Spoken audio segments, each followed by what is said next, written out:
crystallize in a major way, so where what you get is no longer really workable, even if it is. But apparently it seems like this is probably going to go, but the color is not right. Well, apparently it's like the glass, and it's not going to, turn into lumps or something. But there is an issue with the color. It was kind of like a dead white anyway, and the expansion is off. And well, go ahead. I think I know the best way to. Well, we were dealing with a formula essentially where we were doing two substitutions. Oh, yeah. And that we were doing an atmosphere where we all went on and either fell asleep. The other little pesky detail. Yeah, but I'm actually, what I thought last night, or this morning, or, you wake up, so, probably, because the alumina is so high,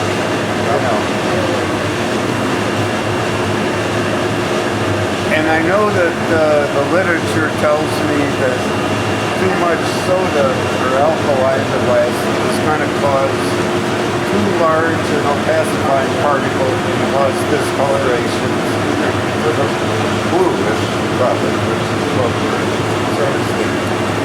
That when I did this thing to fit my higher expansion glass, that what I did was replace silica with alumina, which has a much higher expansion rate and sort of similar working problem. Because it couldn't add more alkaline rate of expansion. So, my guess for what we should do if we want to try and actually make this fit something is to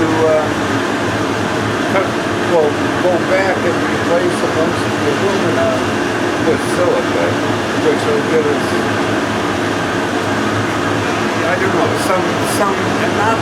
I don't know how much an effect on viscosity, but not that much. Throw fiber blanket into it. Well, we can do that too. But actually, this looks. When I pulled the can of this has, that mild, I think you're referring to in the paper that, you can see it almost looks like that hammered paint, but it's not a glossy. I was interested in taking this once Evan had done it and running the torch a little bit, see if we brought the gloss back up. Well, again, the literature is saying that the course, this is, it does go back further a little bit, talking about it now. This started off as a formula for an enamel, not a glass. But it is a glass, but it's enamel that, like, basically you coat cast iron and steel with on the side of your refrigerator. So, its properties are, the properties that work best for that are not what work best for a blowing glass.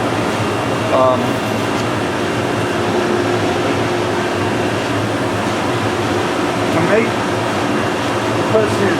what it seems to be is that this stuff, because of its opacity, and something Pete said the other day, is a lot of the cane work that people are doing now, and you want this ultra white, stripes for latino and stuff like that.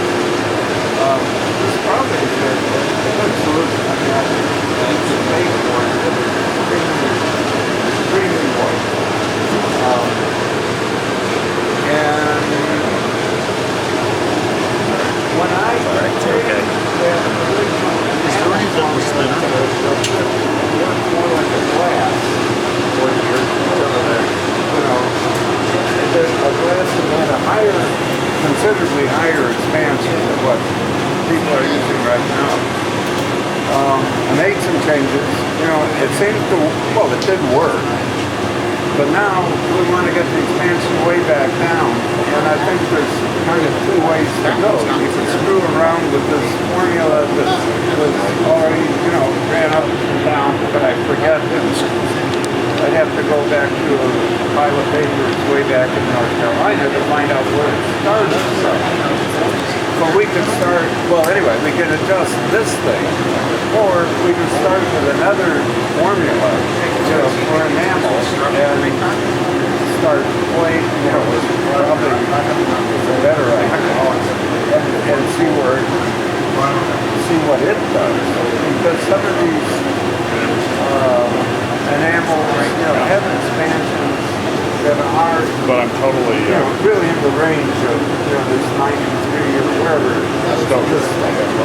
So, I understand anyway that you guys are really supposed to mess with for the next day or that two. you want people to try. And I think maybe we should, try two different melts, come at it from two different directions, see what happens. But one of the things about the enamel is that when you fuse it onto steel or whatever it goes, one of the most undesirable qualities is that if it develops a kind of a matte texture on the surface of it. And that has to do with the particle size of the opacifying material. It's a crystal growth. If it gets too big, it literally, is something you see. There is, according to the literature, that's the way they say it. According to the literature, there is a ideal size for those particles, which is something like 0.2 of a micron. We don't know how to test that, but other than just looking at it. And as the particle size, is at that size, at the ideal size, you get an absolute dead white. The titanium is a very opaque crystal.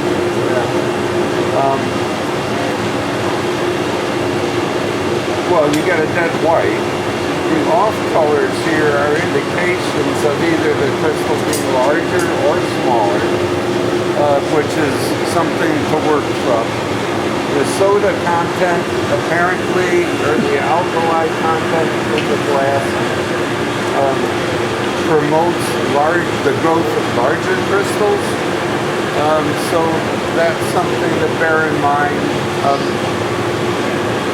Spacing in between them. Pardon me? Spacing in between them, things like that. Yeah, and the density ball. So actually, if we were really going to try and make this to something we could use in 2 weeks, you would just keep doing some melts, and what I would do at home, if I were trying to do that, I have maybe I already said this sometime, but I got a 4-crucible furnace.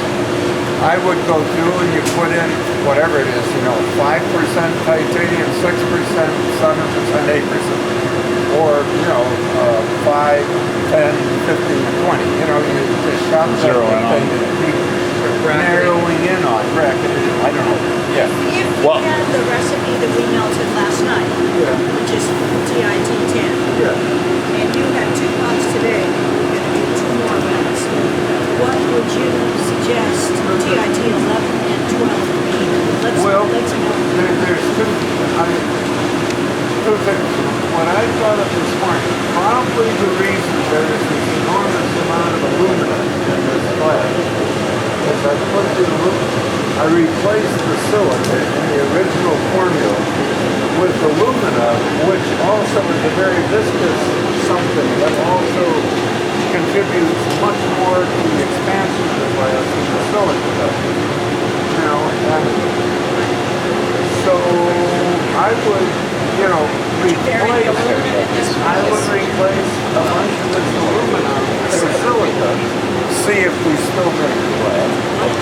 And I would also, that's one way. The other way is to start with a new titanium formula.